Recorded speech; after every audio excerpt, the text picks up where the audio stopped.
Bonjour, bonjour et bienvenue sur le plateau de Batijournal TV. Nous sommes à Eurobois, à Lyon, Eurobois 2024. Et avec mes invités de l'après-midi, nous allons parler prévention des risques chimiques dans les métiers du bois.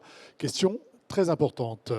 Pour en parler avec moi, Laureline Kotz, bonjour. Bonjour. Laureline, vous êtes médecin, conseillère médicale santé à l'INRS. L'INRS, qu'est-ce que c'est ? C'est l'Institut national de recherche et de sécurité pour la prévention des accidents du travail et des maladies professionnelles. Voilà, et vous vous intéressez à tous les métiers. À côté de vous, monsieur Bertrand Grange, bonjour. Bonjour. Bertrand, vous êtes le contrôleur de sécurité au sein du groupe Chimie, c'est important, pour notre émission d'aujourd'hui, à la CARSAT Rhône-Alpes. La CARSAT Rhône-Alpes, C'est les caisses d'assurance retraite et de santé au travail. Donc, organisme chargé de la prévention en entreprise. Et je suis spécialisé sur la partie risque chimique. voilà, donc on a bien compris notre sujet, je crois. À côté de vous, monsieur Marc Tonnelat, bonjour. Bonjour. Marc, vous êtes dirigeant de l'entreprise Bissardon. Bissardon, qu'est-ce que c'est ? Donc Bissardon Menuiserie, c'est une entreprise que j'ai repris il y a 2 ans, qui est une menuiserie incroyable, qui est basée à Chazelles-sur-Lyon, dans les monts du Lyonnais. Pourquoi incroyable ? Parce qu'elle est incroyable, parce qu'on a un parc machine qui est juste incroyable, parce qu'on a des savoir-faire qui vont de l'agencement à la menuiserie traditionnelle, intérieure, extérieure. On a un super savoir-faire, on a une vingtaine de salariés, on s'éclate dans cette boîte. Ben, c'est parfait. Des gens heureux. C'est rare aujourd'hui. À côté de vous, Valérie Balavoine, bonjour. Valérie, vous êtes la dirigeante de Meltem. Meltem, qu'est-ce que c'est ? Alors Meltem, c'est une entreprise qui est très récente, qui a été créée il y a un peu plus d'1 an. Et notre mission, c'est justement d'accompagner les artisans pour faire tout ce qui est maintenance de leur atelier. Et c'est pour ça qu'on a fait un pont avec la CARSAT, notamment pour les systèmes de ventilation. Voilà, on va voir que c'est important et vous avez travaillé ensemble, je crois, sur le sujet. Et on Exactement. connaît bien les machines de marque. Voilà. On va commencer avec vous, Bertrand, et je voudrais que vous nous plantiez un petit peu le décor. Pourquoi parler de risques chimiques dans les métiers du bois ? Pourquoi parler risque chimique ? C'est un sujet qui nous a intéressés pendant les 4-5 ans qui viennent de passer. On a travaillé un peu plus spécifiquement sur ce sujet-là, des poussières de bois. Et on a constaté qu'au-delà des poussières de bois, il y avait d'autres produits qui étaient en mesure d'être émis au moment, tout ce qui est peinture, colle. Et dans notre mission quotidienne de préventeur, on était obligé de s'intéresser à ce sujet. Voilà, parce que là, on a tous l'idée de la poussière, hein, du risque lié à la poussière, mais il n'y a pas que ça. Il n'y a pas que ça, c'est le gros du travail, la poussière, mais il y a quand même quelques produits qui méritent d'être un peu investigués. Par exemple ?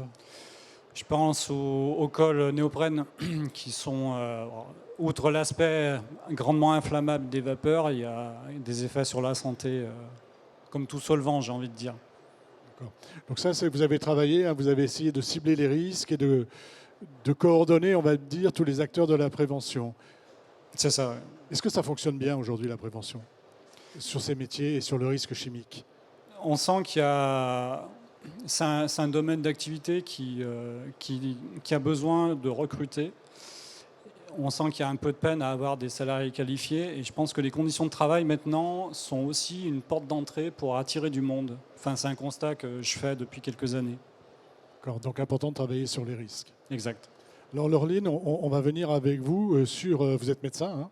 Dites-nous quels sont ces risques, si on les prend... Donc, parlons d'abord de la poussière. Le risque poussière, c'est quoi ? Alors, si on parle de la toxicité des poussières de bois, la première chose à savoir, c'est que ce sont des cancérogènes pour la cavité nasale et les sinus de la face, et quel que soit le type de bois. En France, c'est la 2e cause de cancer reconnue au titre des maladies professionnelles, donc après l'amiante. Alors, il faut regarder les derniers chiffres de l'assurance maladie, mais de mémoire, dans les dernières statistiques publiées par l'assurance maladie, sur l'année 2022, ça restait le cas. Donc, ensuite, au-delà du cancer, les poussières de bois peuvent être à l'origine de réactions allergiques, que ce soit au niveau de la peau, type eczéma, ou au niveau ORL, type rhinite, ou encore de l'asthme. Ça peut donner aussi des atteintes de la capacité respiratoire, des atteintes de la fonction respiratoire, qui peuvent évoluer vers la fibrose. Et enfin, les poussières de bois peuvent donner aussi une irritation de la peau et encore une fois aussi des muqueuses. Ça veut dire qu'il faut systématiquement se protéger des poussières de bois, surtout lorsqu'on travaille dans ces métiers-là. Tout à fait. Tout ça, effectivement, souligne l'intérêt de limiter le plus possible l'exposition des travailleurs aux poussières de bois. Et vous disiez que c'était pour reprendre les cas les plus graves, hein, ce sont des cancers courants. Est-ce que c'est des cancers qui se soignent bien aujourd'hui? Alors là, pour le coup, pour la partie curatif, je ne serai pas forcément la mieux placée pour répondre. Ce seront plutôt les médecins de soins qui pourront vous répondre. Moi, je suis vraiment sur l'aspect prévention. Et en ça, il va falloir agir sur le niveau d'exposition et la durée d'exposition. Voilà. Au risque. Alors, c'est quoi? Je vais revenir à vous. Comment on se protège? Alors, la protection, j'ai envie de dire, la vision un peu le raccourci, c'est de dire on met un masque. Mais le masque, de notre point de vue, par rapport aux principes généraux de prévention, c'est le dernier rempart. Il y a d'autres démarches, comme la substitution, choisir une colle qui est moins nocive que la néoprène, par exemple. Les colles blanches, mais bon, ça a des contraintes techniques derrière. Mais par contre, très vite, on en vient à une solution qui consiste à mettre en place de la ventilation. C'est-à-dire aspirer les poussières. Donc les poussières émises sur les machines fixes, mais il y a aussi toutes les poussières émises sur les outils portatifs. Avec le recul d'expérience qu'on a, les mesures d'exposition qu'on a pu faire sur opérateur, on se rend compte que traiter que les machines, c'est traiter la moitié du problème, et que toutes les phases de finition, en agencement notamment, elles sont énormes, avec toute l'utilisation d'affleureuses, de lamellos, de défonceuses et de ponceuses. Tout ça expose bien autant que les machines. Et puis il y a aussi, on parlait tout à l'heure des produits chimiques, des colles et des peintures. Bon, la peinture, j'ai envie de dire, par rapport à la contrainte de qualité, globalement, les entreprises mettent bien des cabines pour aspirer, éviter que l'overspray se redépose sur la pièce. Par contre, la colle, c'est un peu moins rentré dans les mœurs. Et la colle, en fait, c'est tous les petits copains autour qui en profitent. Donc même si le gars qui en colle a un masque, son voisin qui est à 5 mètres, il prend des bonnes vapeurs, quoi. Des bonnes vapeurs de colle. Ouais. Comment on assure le suivi des travailleurs, des personnes qui travaillent? Qu'est-ce qu'on met en place? Qu'est-ce que vous conseillez aux entreprises de mettre en place? Alors effectivement, juste peut-être pour rebondir sur ce que disait mon collègue, c'est que au-delà des poussières de bois, il y a aussi d'autres produits, d'autres agents chimiques auxquels il faudra être attentif dans l'évaluation du risque. Et effectivement, ce sont les colles, les vernis, les peintures, les produits de traitement du bois. Donc il faudra prendre en compte. Ils étaient tous à l'eau, moi, aujourd'hui. Ah oui, il y a beaucoup de produits à l'eau, sauf que si c'était de l'eau déviante, ça se saurait. Il y a quand même 2-3 produits dedans qui font que la peinture reste en suspension et qu'elle n'est pas lessivée à la première pluie. Notamment, dernièrement, on a pas mal de produits issus de la famille des isothiazolinones qui sont des produits très allergisants pour la peau notamment. Donc ça veut dire que quand on se prémunit des risques chimiques, c'est les poussières, les vapeurs. Est-ce qu'il y a d'autres choses? Oui, ça dépendra de la situation de chaque situation de travail, effectivement. En tout cas, c'est une évaluation à faire au cas par cas du risque chimique. Et donc, pour rebondir et répondre à votre question sur le suivi des travailleurs, effectivement, donc ça c'est réglementaire, hein, le suivi des travailleurs qui sont exposés aux poussières de bois, il doit faire l'objet d'un suivi individuel renforcé. Donc c'est un suivi renforcé en santé au travail. Ça veut dire c'est des visites médicales au médecin du travail? Voilà, donc ça c'est prévu par le Code du travail, c'est les articles R4624, etc. C'est pas bien. Ceux que ça intéresse iront rechercher et voilà, on va avoir toutes les infos. Et donc globalement, ce sont des examens médicaux d'aptitude réalisés avec le médecin du travail, avec une certaine périodicité. Et dans l'intermédiaire, des visites qui sont réalisées par un professionnel de santé, c'est-à-dire pas forcément le médecin du travail, mais ça peut être l'infirmier, l'interne en médecine du travail ou le collaborateur médecin. C'est régulier? C'est quoi? C'est tous les ans, tous les 2 ans, ces visites? La réglementation prévoit une certaine périodicité et ensuite le médecin du travail peut réajuster dans le respect de la réglementation éventuellement. En fonction du risque plus ou moins important, c'est ça? Ou de la personne, hein? Les deux. Est-ce que vous voulez ajouter quelque chose sur ce qui vient d'être dit? Oui, parce qu'on parle du suivi des salariés, effectivement. Mais pour revenir sur les 4-5 ans de retour d'expérience qu'on a, justement, il y a aussi le suivi des installations de ventilation pour lesquelles on se rend compte que les entreprises arrivent à investir des sommes, on parle en dizaines de milliers d'euros.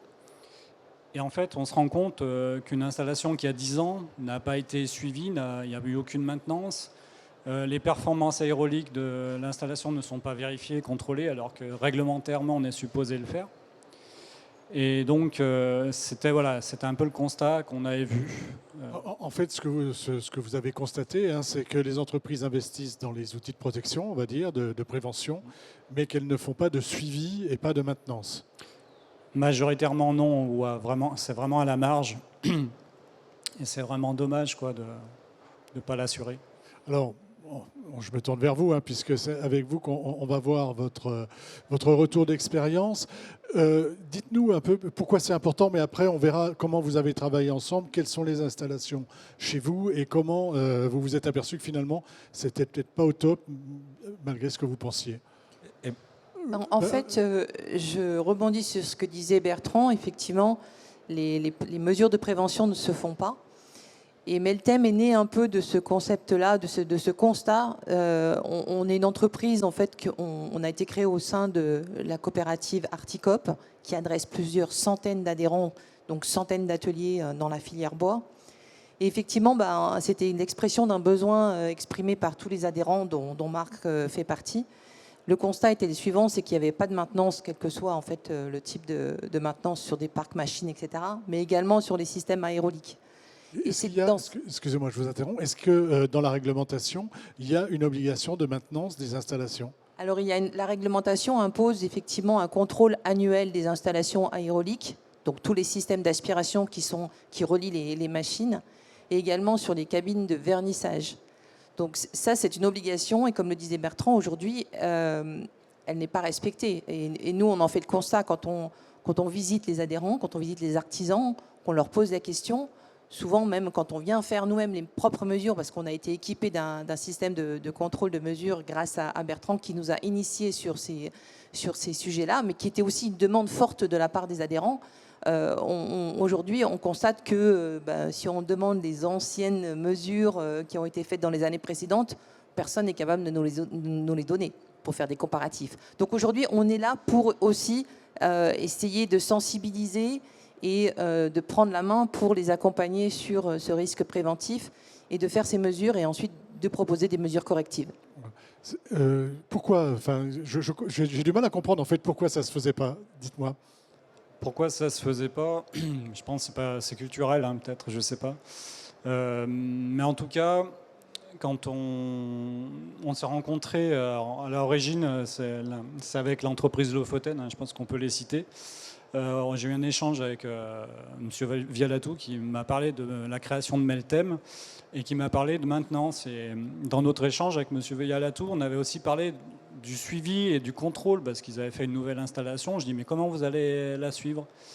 Et c'est là que j'ai fait le lien. Je me suis dit est-ce qu'on ne peut pas s'appuyer sur ces boîtes de maintenance pour les machines pour aussi en profiter pour faire les contrôles périodiques et puis faire des maintenances préventives et non curatives, pas tant que tout soit par terre pour intervenir, parce que là, ça coûte très cher du coup.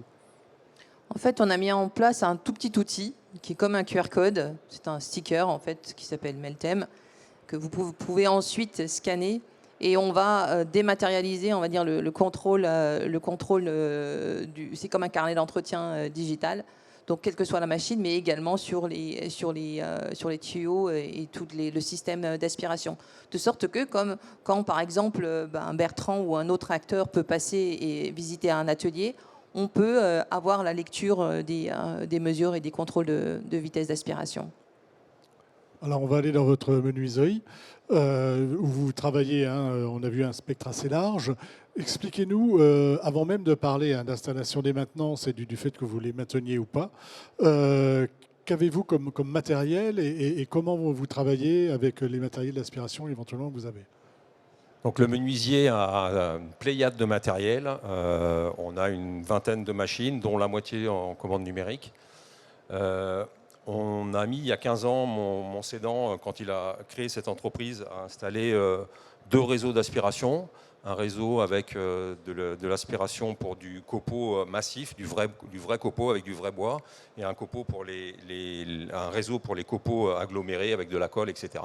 Ce qui permet enfin d'avoir une touche écologique et de pouvoir recycler le vrai copeau pour le donner aux paysans d'à côté qui fait des litières pour les animaux et d'envoyer à la benne les copeaux qui sont difficiles à recycler.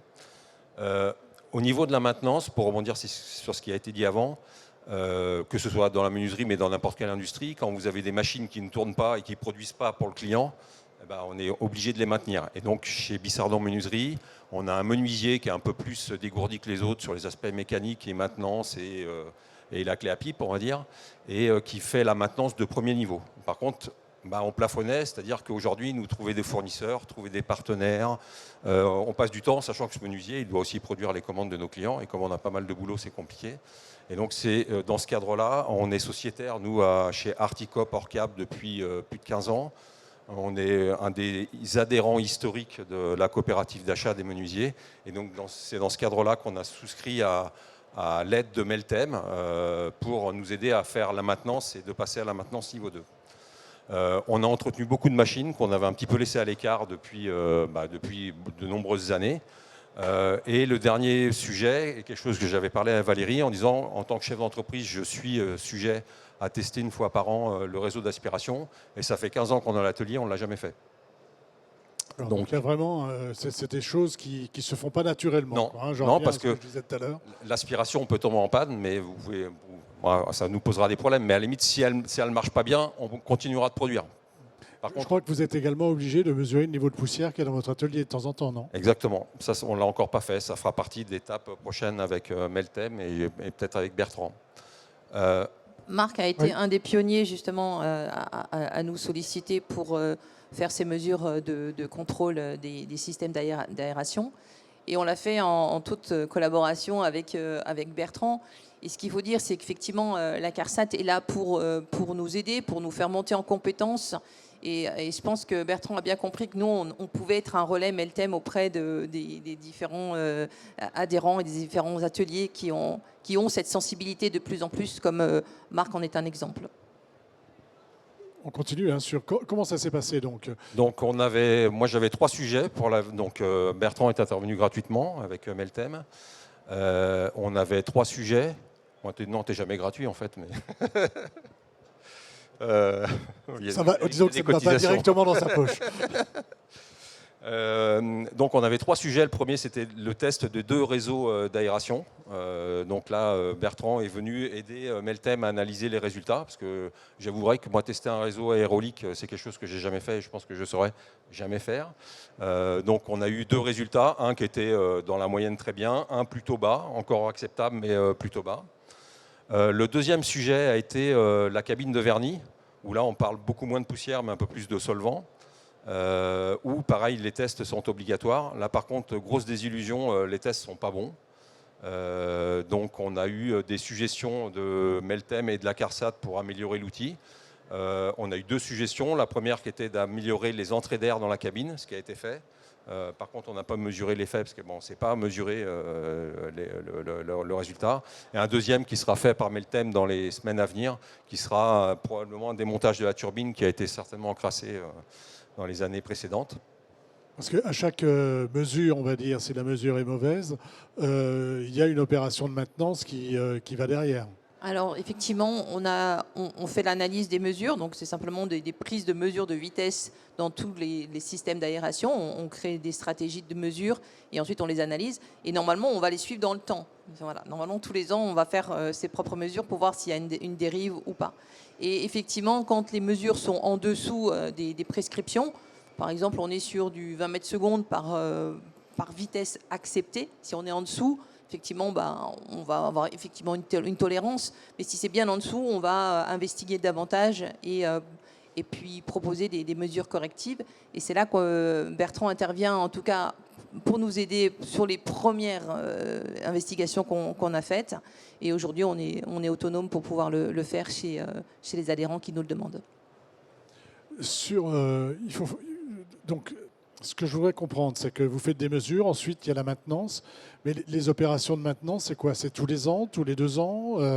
Quand est-ce que vous revenez? Comment vous travaillez? Vous travaillez avec un contrat? Comment ça se passe? Oui, aujourd'hui, on a 2 façons de travailler. Soit on travaille à la carte, sur demande, et là c'est généralement du curatif, mais ce qu'on essaye d'amener chez les adhérents, c'est effectivement un contrat de maintenance annuel qui est renouvelé pour aller justement sur du préventif. Bon, la première année, on va souvent faire du curatif, mais du préventif. Et on va amener aussi la proposition d'aller faire ces mesures de vitesse d'aspiration dans tous les systèmes et les cabines de vernissage quand il y en a. Et on les amène sur ces sujets-là alors qu'ils n'y sont pas forcément en fait. Donc c'est une annuité, de toute façon c'est la norme, c'est une obligation réglementaire annuelle. Donc on va les amener sur cette réflexion-là et sur ce suivi, de sorte que quand il y a l'inspection ou la CARSAT ou en tout cas une inspection sanitaire, ils puissent simplement donner le rapport et vérifier que tout est en règle ou que les mesures correctives sont en cours. C'est comme ça qu'il faut travailler? C'est ce que vous préconisez? Et aujourd'hui, parmi les entreprises que vous suivez, est-ce que toutes partent dans cette démarche? Est-ce que c'est comme ça qu'il faut bosser? Je ne sais pas s'il y a une façon de travailler particulière. En tout cas, c'est une façon de faire qui nous semble. Alors, j'entends beaucoup Bertrand. Je tiens à préciser que c'est une démarche CARSAT et qu'on est 5 contrôleurs à faire le même boulot que moi. Je ne suis pas tout seul. On a juste des pôles d'expertise un peu. Voilà. Mais ce travail en amont est forcément bénéfique. Comme je dis souvent aux entreprises, si c'est mis au départ, ça coûte 1 euro. Si c'est fait après, ça coûte 3 euros. Donc tout ce qui est intégré en amont, c'est des dépenses en moins pour la suite et c'est des problèmes en moins pour la suite, quoi. Et on se rend compte qu'une maintenance une curative de gros niveau, c'est-à-dire tout est par terre, il faut quasiment repartir sur du neuf, alors que si on maintient l'outil, il peut durer des années. Parce qu'effectivement, une ventilation, ça fait toujours du bruit. Par contre, est-ce que ça aspire? Ça, on ne sait pas trop, c'est une autre question. Il faut vraiment vérifier que les aspirations se passent bien. En tout cas, il faut maintenir le matériel. Quitte à investir 50 ou 60 000 euros, autant être sûr que ça marche, quoi. Oui, c'est mieux. À l'INRS, comment vous accompagnez? Vous accompagnez les entreprises, vous accompagnez la CARSAT sur ces sujets-là? Comment ça se passe? Alors, pour le coup, les entreprises et le lien avec les entreprises, c'est surtout la CARSAT qui les fait. Donc, l'INRS, développe en fait 4 modes d'action: les études et recherches, la formation, l'information et l'assistance. Donc, par ce biais-là, oui. Par le biais de l'assistance, vous pouvez aller aider la CARSAT et les entreprises à maintenir leurs installations. Pour compléter, schématiquement, l'INRS pour nous, pour les unités techniques des CARSAT, c'est un peu le labo R&D pour nous. Et c'est eux qui animent tous les ateliers sur les guides de ventilation. C'est-à-dire qu'il y a des brochures qui définissent un peu les règles de ventilation selon les domaines d'activité. Et c'est des groupes qui sont animés par l'INRS avec des acteurs des CARSAT. Oui, dites. J'ai remis sur la diapo quelques exemples de brochures justement qui ont été faites par l'INRS. Donc c'est peut-être pas très lisible sur la diapo, mais j'ai mis aussi le lien vers le site de l'INRS. Ces brochures, vous devez les connaître par cœur. Il s'agit de quoi? Eh bien, il y en a plusieurs. Alors, je ne me souviens plus exactement, mais prévenir des risques pour les poussières de bois. Il y a un guide sur la ventilation. Et il y en a d'autres que vous pourrez retrouver sur le site de l'INRS. Voilà, on trouve tout. Et c'est téléchargeable gratuitement. Tout à fait. Je voudrais revenir en parlant de... Oui, allez-y. Non, c'était juste préciser un numéro de brochure, mais ça a peu d'intérêt. La ED 750, voilà, une fois, c'est dit. Il faut tous aller lire la ED 750, c'est ça? Vous avez parlé d'argent. Ça coûte cher de maintenir, non? L'entreprise ou le... Alors, ça coûte cher de maintenir. Comme le disait Bertrand, c'est vrai qu'il vaut mieux être dans le préventif plutôt que de tout casser et de tout remettre à plat. Par contre, on a mis en place, nous, un modèle économique qui, aujourd'hui, a l'air de très bien fonctionner. C'est-à-dire qu'on a un modèle économique où on reste sur une dimension locale. Ce qui coûte cher, effectivement, c'est le temps homme et puis les frais de déplacement. Donc, contrairement à d'autres, effectivement, on a repensé complètement le modèle économique. Et on est aussi dans une coopérative, et j'insiste là-dessus. C'est-à-dire qu'on n'est pas là pour faire de l'argent en tant que tel. On est une entreprise de maintenance partenaire, donc on a vraiment cette démarche-là. Et on est là pour accompagner les adhérents et aussi pour leur permettre d'avoir un parc machine le plus opérant possible et qu'il n'y ait pas d'interruption de service. Donc notre vocation, elle n'est pas pécuniaire en tant que telle. Voilà. C'est une vocation d'accompagnement. Pour vous, est-ce que ça a impliqué des gros investissements? Est-ce qu'il a fallu changer du matériel? Est-ce qu'il a fallu, sur ces problèmes que vous avez par exemple avec votre cabine de vernis, comment ça va se passer? Donc la cabine de vernis, on aura des investissements qui seront plutôt mineurs. On va dire que ça va être de la maintenance, moi j'espère. Peut-être changer un moteur ou une turbine, quelque chose comme ça. Par contre, il y a un troisième projet qu'on a mis en route qui est autour du collage, et entre autres du collage néoprène avec les problèmes de solvant et de vapeur de solvant. Où là, on aura un investissement de quelques dizaines de milliers d'euros pour une cabine dédiée au collage. Et donc ça, c'est un projet qu'on a lancé, c'était le troisième projet qu'on a lancé avec Meltem et la CARSAT. Donc on a été conseillé à la fois sur les aspects techniques, sur les aspects sourcing, pour savoir chez qui on pouvait acheter les machines, etc., les turbines. Voilà. Donc c'est un projet sur lequel on va impliquer le Meltem et la CARSAT pour être sûr d'avoir l'outil adapté à notre besoin. Je ne me souviens plus, vous nous avez dit qu'il y avait combien d'entreprises adhérentes à la coopérative? Il y en a environ 300 sur Lyon, sur les environs de Lyon, c'est-à-dire les départements limitrophes et Lyon. Et combien ont fait la démarche, vous le savez? Oui, bien sûr. Alors, moi, on n'a pas beaucoup de recul puisque je vous l'ai dit tout à l'heure. 2 ans, hein. On n'a même pas un an, un peu plus d'un an. Aujourd'hui, on a à peu près 80 adhérents pour qui on travaille. Et il y en a une petite dizaine pour l'instant qui nous ont sollicité parce qu'on a fait de la communication, on a communiqué, on a fait de la communication descendante auprès d'eux pour les sensibiliser à ça. Et petit à petit, ça prend. Et puis, c'est surtout le bouche à oreille. Et aujourd'hui, à chaque fois qu'on se déplace, on en parle et on est le relais, effectivement, de la réglementation en fait, à respecter. Qui veut prendre le mot de la fin?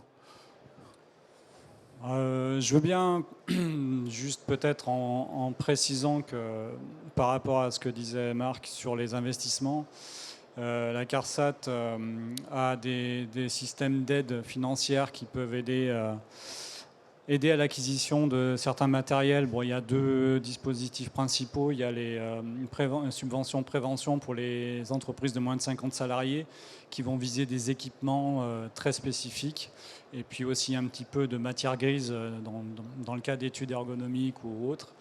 Et puis on a les contrats de prévention. Ça, c'est une aide qui est plus globale, mais qui nécessite une démarche complète de prévention des risques professionnels.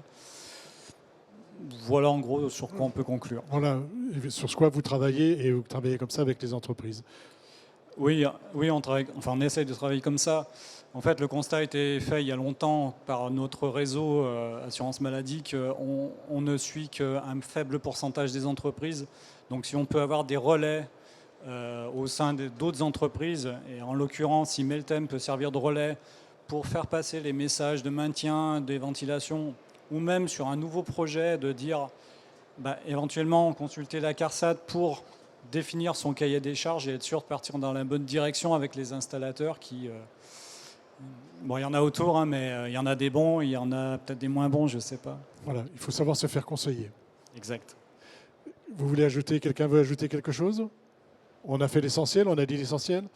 Écoutez, merci d'être venu sur le plateau de Bâti Journal TV nous parler du risque chimie dans les métiers du bois, risque chimique dans les métiers du bois. C'est une émission à retrouver sur notre site internet Bâti Journal TV et sur les sites de nos partenaires que sont évidemment le Salon Eurobois, France Bois Forêt et puis les magazines Woodsurfer et l'Atelier Bois. Merci à vous. Merci beaucoup. Merci.